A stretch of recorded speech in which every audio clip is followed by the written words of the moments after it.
Hey everyone, welcome into another episode of the DrByCuspid.com podcast. My name is Kevin Henry. I'm honored to be the editor-in-chief for Dr. Bicuspid, and also honored today to be joined by Dr. Tyler Hales out of California.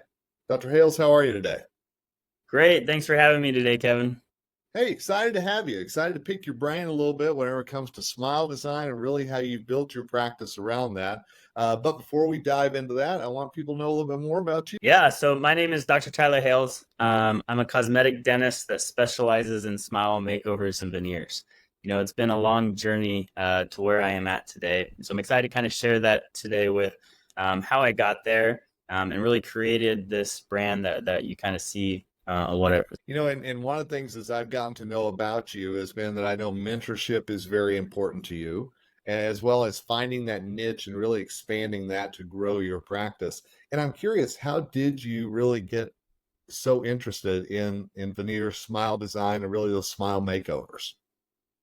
Yeah, Kevin, it all started really when I was in dental school. I was actually trained by a doctor named Dr. Monnier. He's one of the leading teachers in cosmetic dentistry. And so initially, I was able to get a lot of experience even within dental school.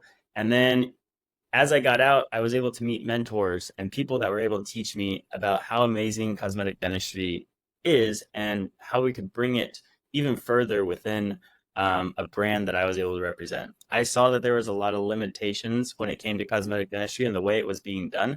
And I wanted to transform that into a new way that could be better for people. And you see that now with social media, but as well as what we've created within the Harmony veneers of what is best for the patient and how does it look natural instead of kind of the old school ways of doing things. And I'm glad you mentioned social media because my curiosity is being in Southern California where you are, is social media and really the impact or the image that everybody has of us, is that driving a lot of cosmetic dentistry today, in your opinion? Yeah, I think honestly, one of the biggest impacts really was when people started seeing themselves more on social media. And then we're able to see a lot more of what's possible because people can now share really their cases, they can share their experience all through social media. Before it was just a website, and even then it was hard to really show before and afters of what that could look like. So today we are able to show a lot of behind the scenes. We get a lot more information to our patients and help them really understand the difference of what was done in the past and what we can do now. And how have you incorporated your team with that same message to make sure that all of you are on the same page whenever a patient comes in and maybe looking to upgrade their smile? Yeah, my team definitely needs to be all on the same page. And it really comes down to creating a style, a niche of what your team represents. So when I was graduating dental school, my grandpa came to me and he goes, "Hey, Tyler, if you want to be the best, you need to look the best." And so that was one thing that I really incorporated into my brand right away is I started wearing the bow tie, one, because that's what my grandpa did, right? And I think that that is something that now speaks to really who I am, that I always wear a bow tie because I like to represent my grandpa, but also I think it's real important that, someone that's coming to me for a smile makeover, it's a big investment, but it also comes to that it's important that I look professional and that I present myself in a way that they're going to get the best quality, the best opportunity to get the smile that they want. And that represents, my team and what they look like and how they present themselves. So, as I mentioned, you're in Southern California and obviously a very saturated place for dentistry. How are some of the ways that you've made your practice and you as a dental professional stand out? Yeah, so Kevin, actually early on, I did a lot of general dentistry. I did a lot of education on really full mouth rehabs. I was one of the leading sleep doctors, really in the nation, and so I came back with this understanding of comprehensive care for my patients. And what I realized is that there's a lot to learn, and to continue to go down that road, I didn't have enough time to really spend and provide my patients with the experience and really the level that I wanted to by spreading myself too thin. And so what I realized was that I needed to really focus in and hone on one aspect of dentistry that I love the most, and that was cosmetic dentistry. So I still have the background of all that stuff, but in order to be the best cosmetic dentist out there, I realized that that's what I had to focus on every single day. I had to give my patients 100% of my focus and understanding how my process works And that's really where this career kind of took off, because with that limitations, I had to go get a team. And that team includes my ceramist named Daniel Yang.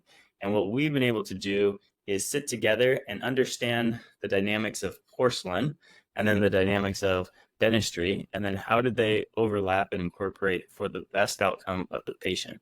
And what we've created is called Harmony Veneers. And that's really where, as now we're able to talk to people, I have a great understanding of the porcelain side of it because of Daniel.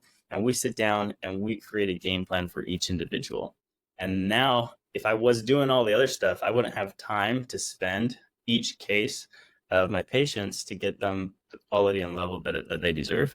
But because that niche and because of that understanding, now I get to do that. And I love it. I love being able to spend every day and figure out, how do I become better? How do I push Daniel? How do I push my team so that my patients can really reap the benefits of getting a smile that they deserve? I'm so glad that you mentioned your ceramist as part of that team, because whenever I first asked you that, I was thinking, of course, of your assistants and your front office and the crew. But so often, I think dentists may overlook their relationship with their lab, and yet I know that, as you just said, that's what been one of your key drivers to success. Yeah, Daniel's huge in really what I'm able to do. I'm only as good as really my ceramist, right? And I think that there's a level that that ceramist has to be at that really matches what I'm trying to do in dentistry. And so it there are a lot of limitations when you're working with bigger labs. Usually I'm not talking to the ceramist, I'm talking to someone else that's in passing that on. And they also have their style of doing thing. And are you getting the same ceramist every time you're doing your veneers, or do they have different ceramists working on your work? And so that's where I wanted the same ceramist who understood my process and understood what I want in the end, so that I'm getting the same results, or I'm able to get the exact results that I'm looking for when it comes to a patient. And that's why we can get such natural results. We are pushing the limits of what we can do with porcelain veneers, that we can do with no prep veneers. And the way that we can create those natural, beautiful smiles is because of our understanding of having a master ceramist, but having the knowledge of doing so many cases and what I need to do to give the patient that smile. So I want to go back to something you said just a moment ago, because you said you had the background in sleep dentistry and really you were doing a lot of things in dentistry before you decided to go down one path. Was that a scary move for you, or is that something that invigorated you whenever you finally decided that that was the path you wanted to head down? Yeah, Kevin, anytime you have to pivot in life, I think there's some fear behind it, right? I think that that's why people don't do it more often, is that there's always a fear behind letting go of something that you feel comfortable with and then being like, I'm going all in. To be all in on cosmetics is, um, it can be hard at times because it takes a lot of effort to be able to do that, right? I would say it's more simple to be in a way a general dentist that does everything. A lot of general dentists, if you think about it, don't have to market as much. They don't have to spend as much time focused on that, as far as maybe getting just internal referrals and treating your patients really well. And you can create a really good practice when you do that. But you're doing a lot of different things, and you're not necessarily creating a niche where you are that expert and people come searching for you for a specific reason. And so that's where I knew what I wanted, and I'm a driven person. If you ask any people around me, I think that I'm a hard worker, but it's because I'm so driven in what I want to accomplish, and I truly wanted to be the best cosmetic dentist out there.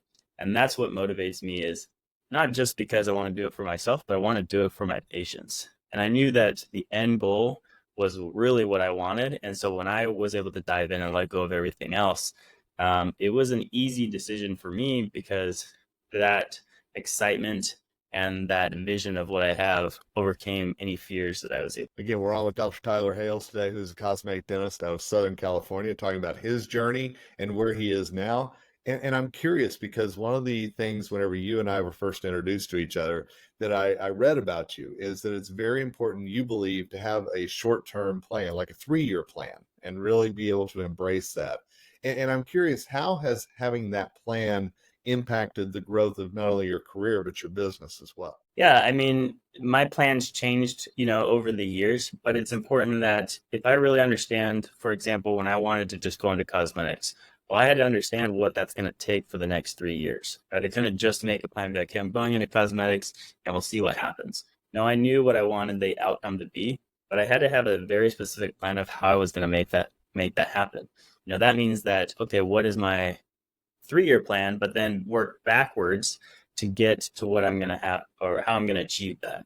Right. So then what is that going to take in the next 3 months, 6 months? Who do I need on my team to be able to achieve that in 3 years?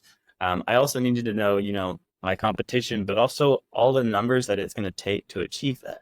So when you have that 3-year plan, I think it's important not to just say, hey, in 3 years, this is who I want to be, and, manifest it and then just hope that it's going to happen. It takes a lot of details to have and understand what that 3-year plan is, but then what are those goals, and then how are you going to achieve those? And as you work backwards, it becomes really detailed oriented to understand, each day, how if you can improve each day, that 3-year plan is achievable no matter what it is. So I'm curious because obviously everybody wants a great smile. Everybody has their own perception of what a great smile is. How do you deal with maybe unrealistic expectations or try to talk a patient Great down from question. I what? mean, Yeah. most cosmetic dentists, if you ask them, that's one of the hardest things to do. And it really comes down to giving real expectations from the beginning. I always tell my patients exactly what it's going to be, and I don't try to set unrealistic expectations just to get a sale. For me, because of how many experience or how many cases I've done, I know where kind of the issues could be that we're going to see. And early in my career, that was much harder.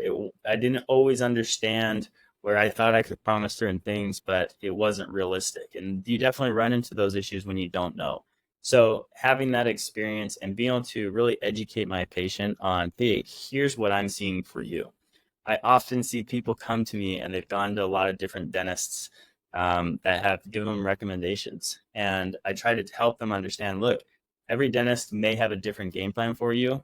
And here's from my experience what I feel is best for your situation. And here's what I feel like we can accomplish.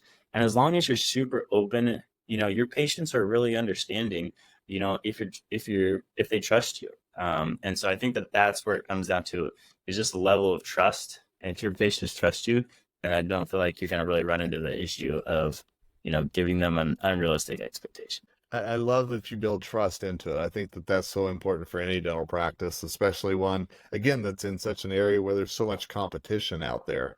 But you really have those patients that not only trust you, but then they tell their patient or their friends about that and how important that is maybe to build your base as well. Yeah, I think that, that's the foundation of everything, right? I think that when I started doing dentistry, right, it was about the trust of really my mentors to help me see what's possible, right? And so I had to trust them that what they were teaching me was possible in my career. And then we just kind of put the trust in my team, that they trust that I'm being a leader and I'm showing them and giving them the guidance that they need, and then it filters down to your patient. So I think if you start with that trust, it's going to always it's going to help anyone that's around you, that you talk to. And it really is. Well, Dr. Hales, hey, I know we could talk about this for hours, but I also know you're a very busy man, so I want to make sure you get back to your patients. But I want our audience to know a little bit more about you, where they can reach out, learn more, if they've got any questions, whatever it might be. Yeah, I love talking, dentistry. I love talking business. I'm a huge believer in finding mentors, and learning from people who have already been through it, right? That's the fastest way to grow and to learn. So anyone that wants to reach out or have questions, please feel free. You can reach me on social media. Is probably one of the biggest ways that people can see me. It's Dr. Tyler Hales on Instagram, DrTylerHales. So you can DM me. I'm always willing to have a conversation, get on the phone. You can email me at tyler@halesaesthetic.com. I'm pretty responsive on email as well. So I love, honestly, being able to help anyone that's out there, whether you're wanting a new smile, whether you're a dentist just starting your career, whether you're a seasoned dentist that's looking to make a pivot, and want to do this in your career. I just love it. And so I appreciate you giving me this opportunity to talk today about what I love, Kevin. And it's just a fun opportunity. Hey, I've absolutely enjoyed it. I love the not only the dentist side of things, but as you said, the business side of things as well, and how those two come together. So, Dr. Hales, thanks so much again for your time. I really do appreciate it. Hey, Kevin. And thanks to all of you who listened to this episode of the DrBicuspid.com podcast. We'll be back soon with another episode that's going to help you and your business grow.